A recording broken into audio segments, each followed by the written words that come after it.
Et on écoute tout de suite quelques réactions d'Iraniens inquiets. Ils sont sceptiques quant à la poursuite des négociations avec Washington sur le programme nucléaire iranien. Ils condamnent ces attaques israéliennes en violation du droit international. On les écoute. La capacité nucléaire, c'est inacceptable. Tant de scientifiques ont travaillé dur pour cela. Nous y sommes parvenus nous-mêmes et maintenant ils veulent nous l'enlever. Cela signifie qu'ils essaient de nous imposer leur volonté. En tant qu'Iranien, je pense qu'il doit y avoir une réponse écrasante, une réponse cinglante. Combien de temps encore devrons-nous vivre dans la peur? Ils ont éliminé tant de professeurs d'université et de chercheurs, et ensuite ils vont négocier? Que signifient les négociations à ce stade? Que reste-t-il à dire?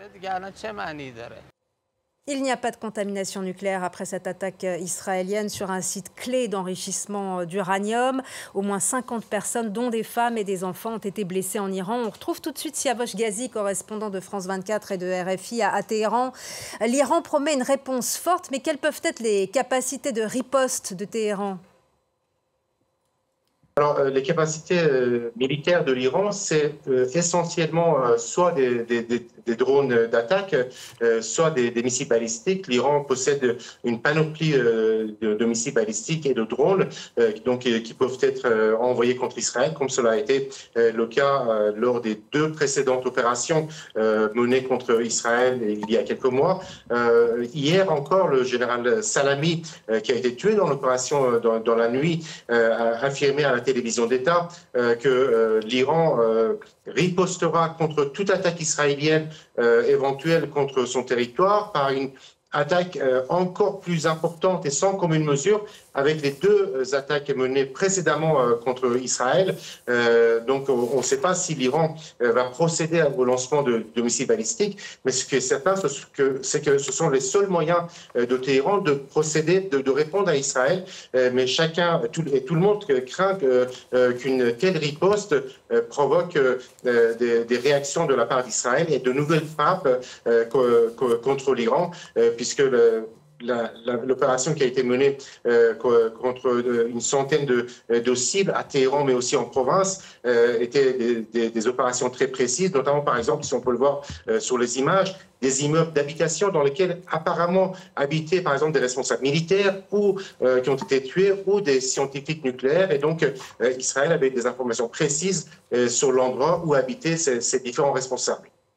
Le déclencheur de ces frappes israéliennes, est-ce d'après vous le dernier rapport de l'AIEA, l'Agence internationale de l'énergie atomique ? Alors, bien évidemment, l'Israël peut s'appuyer sur la résolution, d'abord le rapport de l'Agence internationale, mais aussi la résolution qui a été votée ensuite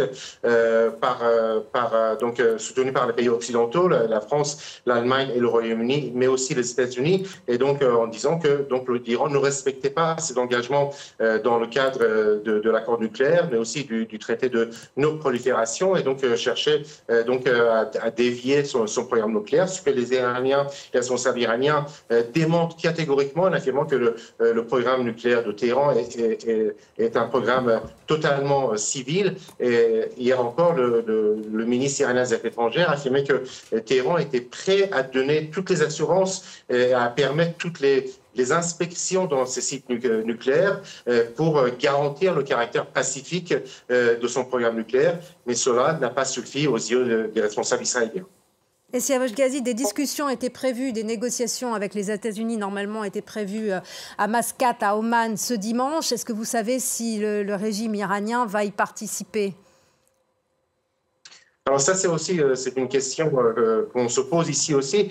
Pour l'instant, il n'y a pas de déclaration de la part des responsables iraniens, mais cette vaste attaque menée par Israël rend difficile de nouvelles négociations avec les États-Unis. Mais pour le moment, les autorités iraniennes n'ont pas dit si le rendez-vous était maintenu ou pas, où il était annulé, ou bien il serait reporté pour avoir